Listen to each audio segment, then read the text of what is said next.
দীর্ঘদিন যাবৎ বিরতির পর ফের বৃহস্পতিবার দুপুরে চুরাইবাড়ি থানার পুলিশের নাকা চেকিংয়ে ধরা পড়ে প্রায় 3 লক্ষ টাকার মাদক।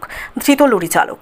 প্রতিদিনের মতো নাকা চেকিং পয়েন্টে তল্লাশি চলাকালীন সময় আগরতলা থেকে আগত AS01MC 6297 নম্বরের একটি কন্টেনার মিনি লরি আটক করে কর্তব্যরত পুলিশ কর্মীরা। পরে গাড়িটিতে তল্লাশি চালালে ট্রান্সপোর্টের রিটার্ন সামগ্রীর আড়ালে লুকানো মোট 10টি প্যাকেটে 26 কেজি 200 গ্রাম শুকনো গাঁজা উদ্ধার করতে সক্ষম হয় চুরাইবাড়ি থানার পুলিশ। DCM টি দেববর্মা এবং ফরেন্সিক বিভাগের আধিকারিক NK রিয়াংয়ের উপস্থিতিতেই পুলিশ এই প্রক্রিয়া সম্পূর্ণ করে উদ্ধারকৃত গাঁজাগুলো সিজ করা হয়। সাথে লরি চালক শফিউর রহমানকে আটক করা হয়।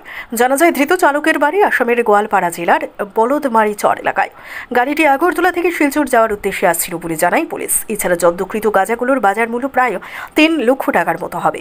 ধৃতের বিরুদ্ধে সুনির্দিষ্ট NDPS ধারায় মামলা রুজু করে তদন্ত অব্যাহত রাখা হবে বলে জানান অতিরিক্ত পুলিশ সুপার কমল দেববর্মা। তবে চুরাইবাড়ি থানার নবাগত ওসি দেবব্রত বিশ্বাস দায়িত্বভার গ্রহণের পর নেশা বিরোধী অভিযানেই প্রথম সাফল্যতা। চুরাইবাড়ি নাকা আমাদের চেকিং চলাকালীন আমরা একটা গাড়ি আটকাতে পারি।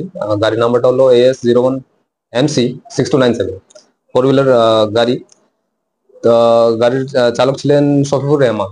তো চেকিং করার সময় আমরা গাড়ির থেকে 26 কেজি 200 গ্রাম গাঁজা আমরা উদ্ধার করতে পারি, যেটার বাজার মূল্য আনুমানিক 3-3.5 লক্ষ টাকা হতে পারে। আর গাড়িটা আগরতলা থেকে গুয়াহাটির উদ্দেশ্যে গাড়িটা যাচ্ছিল। এটার ভিত্তি করে আমরা একটা NDPS মামলা আমরা চুরাইবাড়ি PS একটা আমরা রেজিস্টার করেছি।